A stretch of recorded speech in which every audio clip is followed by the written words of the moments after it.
Hello everyone, welcome back to my channel. আমি স্বর্ণালিয়া চলে এসেছি তোমাদের সাথে একটা নতুন ভিডিও নিয়ে। তো আজকে এই ভিডিওটাতে আমি তোমাদের সাথে আমার বেস্ট ফ্রেন্ড স্নেহার বিয়েতে রিসেপশনে যে লুকটা আমি ক্রিয়েট করেছিলাম সেই লুকটাই আমি কিন্তু তোমাদের সাথে শেয়ার করব। তো সবার প্রথমে আমি ভালো করে আমার ফেসটাকে ক্লিন করে নিয়েছিলাম, তারপর সেটাফিলের একটা টোনার অ্যাপ্লাই করে নিয়েছিলাম। এরপর আমি সেটাফিলেরই একটা ময়েশ্চারাইজার অ্যাপ্লাই করে নিয়েছি, যেহেতু শীতকাল তো ফেসটাকে খুব ভালো করে ময়েশ্চারাইজ করে নেওয়াটা খুবই ইম্পর্টেন্ট। তারপর আমার লিপসটাকেও ময়েশ্চারাইজ করে নিলাম, আর তার জন্য আমি পিলগ্রিমের লিপ অয়েলটা অ্যাপ্লাই করে নিয়েছিলাম। আর মেকআপটা যাতে ভালো করে আমার ফেসে বসে তার জন্য আমি একটা প্রাইমার অ্যাপ্লাই করে নিয়েছিলাম, আর আজকে আমি নাইকার একটা মিনি প্রাইমার অ্যাপ্লাই করে নিয়েছিলাম। অ্যান্ড এরপর আমার ফেসের যে ডার্ক সার্কেলস বা আমার অ্যাকনি স্পটগুলো আছে এগুলো কভার করার জন্য আমার শেডের থেকে এক শেড ডার্ক একটা ক্রাইলনের প্যালেটটা থেকে একটা ফাউন্ডেশন নিয়ে সেটা আমি অ্যাপ্লাই করে নিয়েছিলাম। আমি জানি না আমি কার দিকে তাকিয়ে এরকম করছিলাম, তো যাই হোক, সেটাকে ভালো করে ব্লেন্ড করে নেওয়ার পর সেই সেম ক্রাইলনের প্যালেটটা থেকে আমি আমার শেডের একটু একটা লাইট ফাউন্ডেশন নিয়ে সেটাকে ভালো করে পুরো ফেসে অ্যাপ্লাই করে নিলাম, এবং তার সাথে সাথে আমি কিন্তু নেকেও অ্যাপ্লাই করে নিলাম। বিকজ আমার গলা, যে ড্রেসটা আমি পরে আছি দেখতে পাচ্ছ, ওটার গলাটা কিন্তু একটু ডিপ, তো যাতে আমার ফেস আর নেকের কালারটা যাতে আলাদা না হয়ে যায় তার জন্য কিন্তু আমি ভালো করে নেকেও ফাউন্ডেশনটা অ্যাপ্লাই করে নিয়েছি।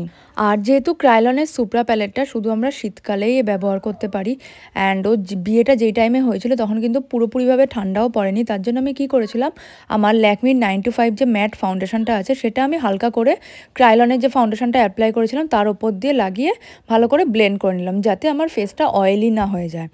দেন সেটাকে ভালো করে বিউটি ব্লেন্ডারের সাহায্যে আমি ব্লেন্ড করে নিয়েছিলাম। এরপর আমার ফেসটাকে হাইলাইট করার জন্য আমার ক্রাইলনের প্যালেটটা থেকে একটু লাইট শেড নিয়ে, যেখানে হাইলাইটিং পয়েন্টগুলো থাকে আমাদের ফেসের, সেই সব জায়গায় ভালো করে অ্যাপ্লাই করে নিয়ে শুধুমাত্র সেই সব জায়গাগুলোতে কিন্তু আমি আমার বিউটি ব্লেন্ডারের সাহায্যে ভালো করে ব্লেন্ড করে নিয়েছিলাম। আমি কিন্তু পুরো ফেসে ব্লেন্ড করছি না, অনলি যেসব জায়গায় আমি কনসিলারটা অ্যাপ্লাই করেছি শুধু সেই সব জায়গাতেই আমি ব্লেন্ড করে নেব। ভালো করে ফেসটাকে ব্লেন্ড করে নেওয়ার পর আমার মেকআপটাকে সেট করার জন্য আমি একটা ট্রান্সলুসেন্ট পাউডার ইউজ করব, আর তার জন্য আমি পিএসির যে মিনি পাউডারটা আমার কাছে আছে সেটাই অ্যাপ্লাই করে নিচ্ছি। খুব ভালো করে আমি পুরো ফেসটাকেই আমি সেট করে নেব, যাতে মেকআপটা যাতে সেট হয়ে যায় খুব ভালো করে। তোমাদের যাদের খুব ড্রাই স্কিন তারা পুরো ফেসটাকে সেট না করে শুধু যেসব জায়গায় কনসিলার অ্যাপ্লাই করেছিল সেই সব জায়গাগুলোতেই কিন্তু শুধু সেট করতে পারো।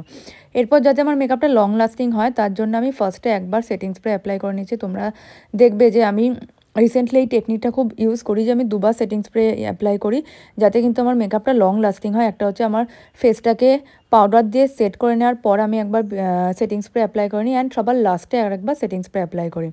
তো এরপর আমি আমার আইব্রোটাকে ভালো করে কম করে নিলাম। তারপরে আমার কাছে আই ম্যাজিকের একটা পমেট আছে, সেই আই পমেটের সাহায্যে জাস্ট যেখানে যেখানে গ্যাপ আছে আইব্রোতে শুধু সেই সব জায়গাগুলোই ফিল করে নিচ্ছি।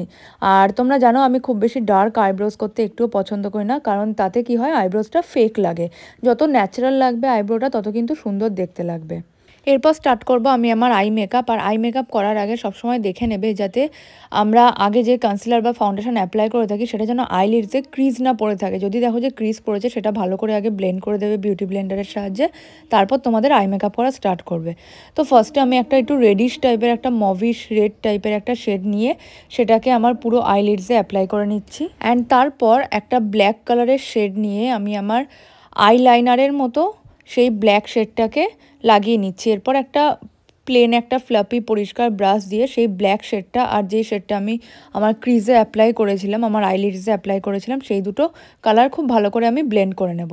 সেমভাবে আমি এই চোখটাতেও অ্যাপ্লাই করে নিচ্ছি, এই আইসেও আমি সেম ওই মভিশ কালারের শেডটা আইলিডসে দিয়ে, অ্যান্ড আমার ক্রিজ লাইনেও ওই শেডটাই আমি দিচ্ছি, খুব ভালো করে ব্লেন্ড করে নিচ্ছি। নেওয়ার পরে আমি ব্ল্যাক কালারের একটা শেড নেব, নিয়ে আইলাইনারের মতো সেটাকে ইউজ করে খুব ভালো করে একটা ব্রাশের সাহায্যে ব্ল্যাক শেডটা আর মভ যে শেডটা আমি অ্যাপ্লাই করেছিলাম সেই দুটো খুব ভালো করে ব্লেন্ড করে নেব। এরপর আমার লোয়ার ল্যাশ লাইনের জন্য আমি ব্ল্যাক আর মভিশ শেডটাকে দুটো একসাথে মিক্স করে নিয়ে লোয়ার ল্যাশ লাইনে অ্যাপ্লাই করে নিয়েছিলাম। সেমভাবে আমি এই চোখেও অ্যাপ্লাই করে নিলাম, ব্ল্যাক আর মভ কালারের যে শেডটা দুটো একসাথে মিক্স করে নিয়ে হালকা করে অ্যাপ্লাই করে নিয়েছিলাম। এরপর কন্ট্রোর করার জন্য আমি সুগার কসমেটিক্সের যে কন্ট্রোর প্যালেটটা আমার কাছে আছে সেটার সাহায্যে আমি হালকা করে কন্ট্রোর করে নেব। খুব বেশি ডার্ক কন্ট্রোর করতে আমি পছন্দ করি না। হ্যাঁ, সেটা ফটোতে ভালো লাগে, বাট সামনাসামনি খুব বেশি ডার্ক কন্ট্রোর করলে সেটা ভালো লাগে না দেখতে। তো তাই জন্য আমি হালকা করে নোজটাকে আইটাকে কন্ট্রোল করে নিলাম আর আমার কপাল আর চিনটাকে হালকা করে কন্ট্রোল করে নিলাম। দেন ওই সুগার কসমেটিক্সের প্যালেটটা থেকে যে ব্লাশটা আছে সেই ব্লাশটাই আমি অ্যাপ্লাই করে নিচ্ছি। আমার চিক্সের সাথে সাথে আমার নাকেও একটু ব্লাশ অ্যাপ্লাই করে নিচ্ছি। অ্যান্ড তারপরে আমি আমার লিপটাকে ড্র করে নেব। তার জন্য আমি একটা নিউড কালারের লিপ লাইনার ইউজ করে নিচ্ছি। এটা ডার্ক ব্রাউন একটা লিপ লাইনার। এই লিপ লাইনারের সাহায্যে ভালো করে আমার লিপটা ফার্স্টে আমি ড্র করে নিচ্ছি। এরপর আমি মাই গ্ল্যাম থেকে একটা নিউড লিপস্টিকে অ্যাপ্লাই করব।